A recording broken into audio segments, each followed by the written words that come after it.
तो स्टार्ट करते हैं आज हम लोग मेमोरी सिस्टम के बारे में।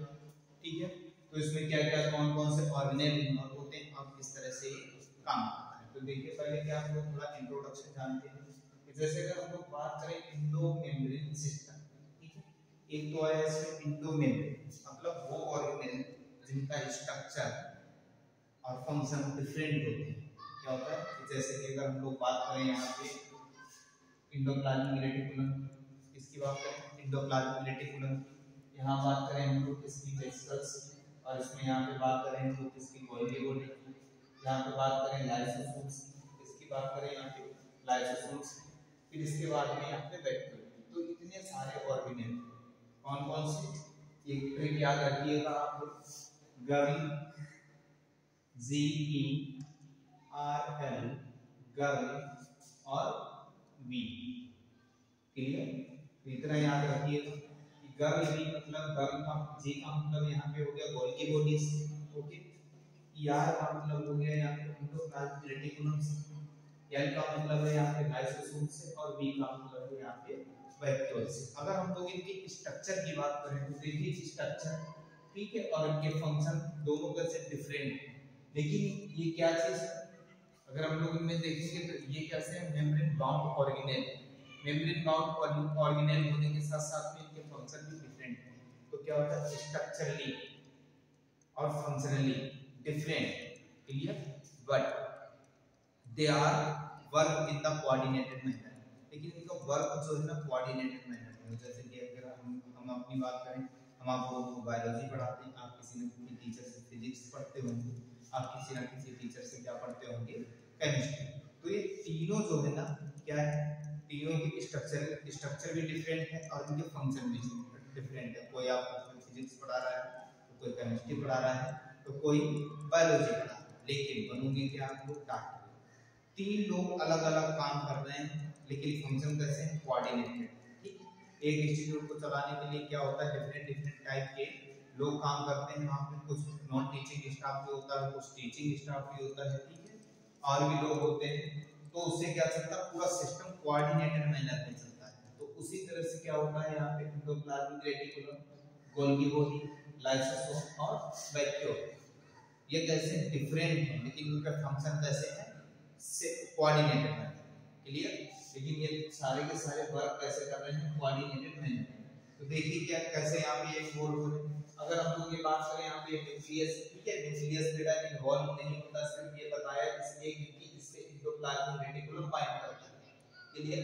तो देखिए क्या होता है, यहाँ पे हम लोग बात करेंगे इंडोप्लाज्मिक रेटिकुलम, ठीक है, इंडोप्लाज्मिक रेटिकुलम आप लोगों ने दो तरीके के पढ़े होंगे, एक पढ़ा होगा रफ इंडोप्लाज्मिक रेटिकुलम और दूसरा कौन सा पढ़ा होगा, स्मूथ इंडोप्लाज्मिक रेटिकुलम। ठीक, तो देखिए रफ में क्या होता है, जो हमारा इंडोप्लाज्मिक रेटिकुलम होता है उससे जाकर राइबोसोम्स बाइंड हो जाता है, और वो भी कौन सा, ATS टाइप, ATS राइबोसोम जब बाइंड कर जाता है किससे, रफ इंडोप्लाज्मिक रेटिकुलम से, तब क्या बन जाता है, रफ इंडोप्लाज्मिक रेटिकुलम, क्लियर। इससे क्या होगा, और इसमें मेनली कौन सी सिस्टम भी, जैसा कि हम लोग न्यूक्लियस वाले में डिस्कस कर चुके हैं कि एक जो इंडोप्लाज्मिक रेटिकुलम होता है उसमें क्या होता है, सिस्टम भी होते हैं, ट्यूब्यूल्स होते हैं, और उसके साथ साथ में क्या होता है, उसके साथ साथ में वेसिकल्स होते हैं, ठीक है। उसी तरह से क्या होता है कि अगर हम लोग इसमें गोल्गी बॉडी की बात करते हैं तो गोल्गी बॉडी में भी क्या होता है, वेसिकल्स होते हैं, ट्यूब्यूल्स होते हैं और सिस्टम भी, क्लियर।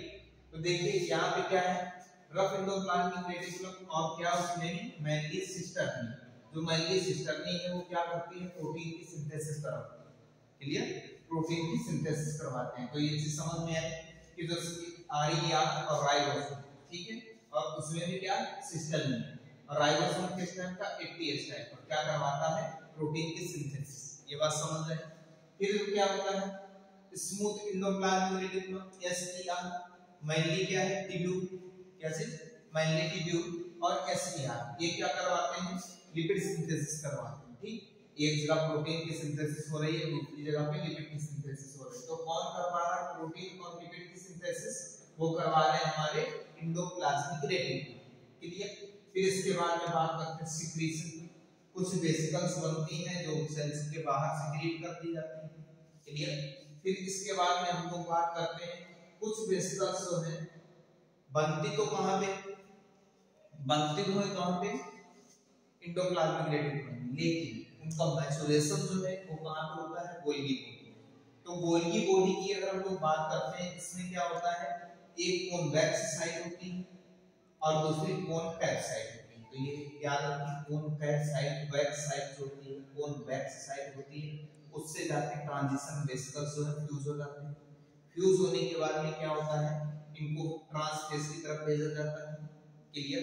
जब ये ट्रांसफेस की तरफ जाते हैं तो मैच्योर होते हैं। देखिए भाई साहब कितना इंटरेस्टिंग है कि वेसिकल बनता तो है कहां पे, वेसिकल बनता तो है एंडोप्लाज्मिक रेटिकुलम के पास, लेकिन वो मैच्योर होने के लिए कहां पे जाता है, वो जाता है गोल्गी बॉडी के पास। क्लियर? जब वो गोल्गी बॉडी के पास जाता है, वहां से क्या होता है, सिस फेस से जाके या फॉर्मिंग फेस, जिसको क्या बोलते हैं, सिस फेस और फॉर्मिंग फेस। ठीक है, इससे जाके क्या होता है, बाइंड कर जाता है। Clear?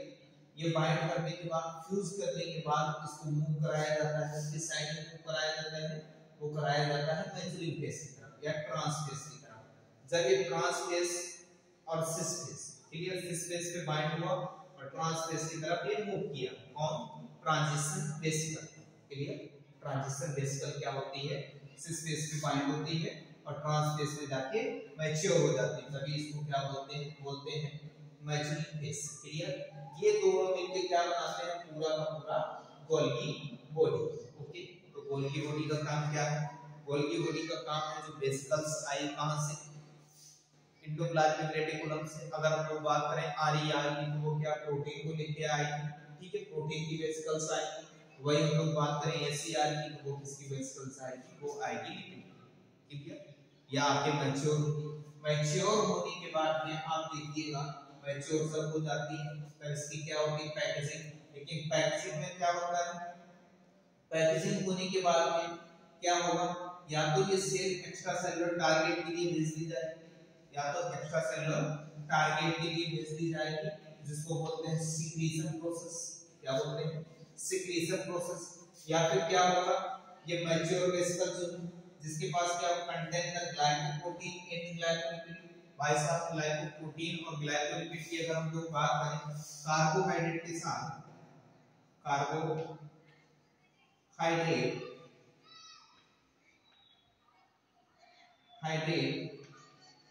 Plus carbohydrate plus protein, carbohydrate plus protein. तो कार्बोहाइड्रेट के साथ जब प्रोटीन भाई साहब मिल जाती है तो क्या बन जाता है, ग्लाइकोप्रोटीन। और वही कार्बोहाइड्रेट के साथ अगर क्या मिल जाए, लिपिड मिल जाए, तो क्या बन जाएगा, ग्लाइकोलिपिड। ये बात समझ में आई? तो ग्लाइकोलिपिड और ग्लाइकोप्रोटीन मैच्योर वेसिकल के पास होते हैं। इतनी बात समझ गए अच्छे से? फिर इसके बाद में हम लोग बात करते हैं इसकी, तो कुछ क्या होगा, यहाँ से एक्स्ट्रा सेलुलर टारगेट के लिए तो भेजे जाएगा, लेकिन उसके साथ साथ में जो खराब चीजें होंगी, जो सेल की जरूरत की नहीं होती, वो क्या होगी, लाइसोसोम। जो लाइसोसोम यहाँ पे दिया गया है, यहाँ पे सारे देख लीजिए, ये जो लाइसोसोम है इसके पास जाएगा। इसके पास जाने के बाद में क्या होगा, इसको बाहर भेज दिया जाएगा। भेज मतलब बाहर निकाल दिया जाएगा, बाहर सिक्रेट कर दिया जाएगा, जिसको क्या बोलते हैं, एक्सोसाइटोसिस। तो देखिए भाई साहब, यहाँ से मैच्योरिटी वेसिकल, इससे क्या होना, लाइसोसोम। तो कुछ चलेगी एक्स्ट्रा सेलुलर टारगेट के लिए, ठीक है, पैकेजिंग होके, फिर कुछ चली जाएगी इंट्रासेलुलर टारगेट के लिए। किसके लिए, इंट्रासेलुलर टारगेट के लिए। क्योंकि जो भाई साहब प्रोटीन बनी है, प्रोटीन के साथ साथ में और क्या है, जो लिपिड सिंथेसाइज हुआ है, वो सारा का सारा या तो सेल के अंदर यूज किया जाएगा या सेल से बाहर निकाला जाएगा। तो ये सारा का सारा फंक्शन यहाँ पे होता है। फिर इसके बाद में देखिए यहाँ पे एक स्ट्रक्चर बना हुआ है, ये इतना बड़ा सा वैक्यूल का। तो वैक्यूल की जो मेम्ब्रेन होती है उसको बोलते हैं भाई साहब टेनोप्लास्ट, टोनोप्लास्ट। ठीक है, और उसके अंदर जो लिक्विड भरा होता है उसको बोलते हैं सेल सेल। सेल सेल और टोनोप्लास्ट दोनों मिलकर क्या बनाते हैं, वैक्यूल। ये बात समझ में आई?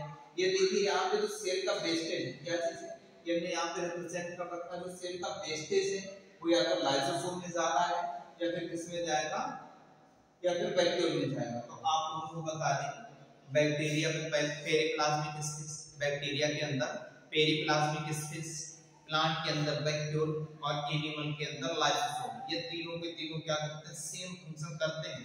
मतलब ये क्या करते हैं, डाइजेशन करते हैं। डाइजेशन किसका करते हैं, ओल्ड जो सेल ऑर्गेनेल है उनका, क्लियर, ओल्ड सेल ऑर्गेनेल है उनका करते हैं। और किसका करते हैं, और यहाँ पे करते हैं जो वेस्टेज मटेरियल, वेस्ट मटेरियल जिसका सेल के अंदर कोई भी काम नहीं है, उसको डाइजेस्ट कराएंगे।